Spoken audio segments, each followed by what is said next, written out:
नमस्कार, आप देख रहे हैं न्यूज 18। मैं हूं आपके साथ मेनका चौधरी और बात एक बार फिर वक्फ संशोधन बिल की कर लेते हैं। लोकसभा में ये बिल पास हो गया, आज राज्यसभा में रखा जाएगा और कहा जा रहा है कि आज भी 8 घंटे की चर्चा होगी। 8 घंटे का वक्त मुकर्रर किया गया है। हालांकि जरूरत पड़ने पर वक्त में बदलाव भी किया जा सकता है, जैसे कि हमने लोकसभा में देखा। लोकसभा में 8 घंटे ही चर्चा होनी थी, लेकिन हुई कितनी देर? 12 घंटे। 12 घंटे तक पक्ष और विपक्ष के बीच में तीखी बहस हुई वक्फ संशोधन बिल को लेकर और उसके बाद वोटिंग हुई। और जैसे उम्मीद थी कि लोकसभा में बिल पास हो जाएगा, क्योंकि नंबर गेम के मामले में इस बिल के समर्थन में संख्या बल ज्यादा है। 288 वोट पड़े इसके पक्ष में, जबकि 232 वोट पड़े बिल के विरोध में। अब राज्यसभा में क्या होगा? राज्यसभा में कहा जा रहा है कि अगर हम बाहरी तौर पर देखें तो नंबर गेम में यहां पर भी बिल के समर्थन में सांसदों की संख्या ज्यादा है, लेकिन यह भी कहा जा रहा है कि हो सकता है कि राज्यसभा से पास कराना इतना आसान नहीं होगा। मैं आपको बताऊंगी कि राज्यसभा में इस वक्त सदस्यों की संख्या कितनी है और कितने वोटों की जरूरत सरकार को है इस बिल को पास कराने में। लेकिन उससे पहले आपको बता दें, ऊपरी सदन यानी कि राज्यसभा, यहां पर भी बहस होगी और यहां पर वक्फ संशोधन बिल पर बहस को, चर्चा को एक बड़े राजनीतिक घटनाक्रम के तौर पर देखा जा रहा है।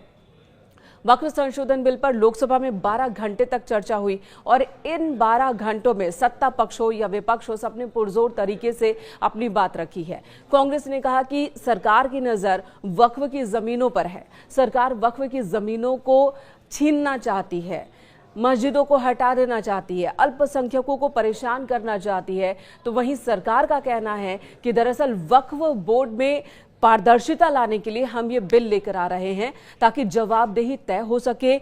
सरकार का कहना है कि वक्फ के पास लाखों एकड़ जमीन है, लेकिन उससे होने वाली आमदनी उतनी नहीं है जितनी होनी चाहिए और इसकी वजह है कि कुछ मुट्ठी भर लोग हैं जिन्होंने वक्फ की संपत्तियों पर कब्जा कर लिया है। इससे होने वाली आमदनी का वो खुद इस्तेमाल कर रहे हैं और वक्फ की संपत्तियों को खुर्द-बुर्द कर रहे हैं। ये आरोप लगाए गए बीजेपी की ओर से और यहां तक कि बीजेपी की ओर से जब अनुराग ठाकुर खड़े हुए तो उन्होंने तो कांग्रेस पर तीखा हमला बोला। कांग्रेस के राष्ट्रीय अध्यक्ष का नाम लेकर उन्होंने हमला बोला कि कैसे वक्फ के नाम पर जमीनें हड़पने का काम कर रही थी कांग्रेस, ना कि बीजेपी। बीजेपी तो वो काम करेगी जो पारदर्शिता लाएगी, जो वक्फ की जमीन वक्फ के ही पास हो और उसका इस्तेमाल या फिर उससे होने वाला लाभ गरीब पिछड़े मुसलमानों तक पहुंचे, ये सुनिश्चित करने की कोशिश रहेगी। समाज के हर बंदे की नुमाइंदगी हो वक्फ में, मुस्लिम समाज के पुरुषों के साथ साथ महिलाओं की भी नुमाइंदगी हो, गरीबों की भी नुमाइंदगी हो, ये सुनिश्चित करने का काम इस बिल के जरिए मुमकिन हो सकेगा। और यही वजह है कि कुछ लोग नाराज हो रहे हैं जिनकी नजर वक्फ की जमीन पर अब तक रही है, जो अब तक फायदा उठाते रहे हैं इसका। अब राज्यसभा की तस्वीर आपको बता दें, राज्यसभा में इस वक्त सदस्यों की संख्या कितनी है, ये सबसे पहले बात कर लेते हैं। चलिए अब राज्यसभा की बात कर लेते हैं। राज्यसभा में सदस्यों की संख्या कितनी है, संख्या बल क्या कह रहा है, इसकी जानकारी ले लेते हैं। इस वक्त राज्यसभा में कुल सदस्यों की संख्या 236 है और ऐसे में बिल को पास कराने के लिए 119 वोटों की जरूरत होगी। बीजेपी की बात की जाए तो बीजेपी के पास 98 सांसद है राज्यसभा में। सहयोगी दलों को मिला दें तो 115 हो जाता है ये आंकड़ा।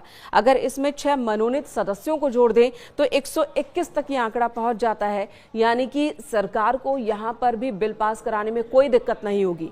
बहुमत का जो आंकड़ा है 119 का, उससे 2 सदस्य ज्यादा हैं, 2 वोट ज्यादा हैं इस बिल के फेवर में। अब बात कर लेते हैं इसके विरोध करने वाले सदस्यों की संख्या की।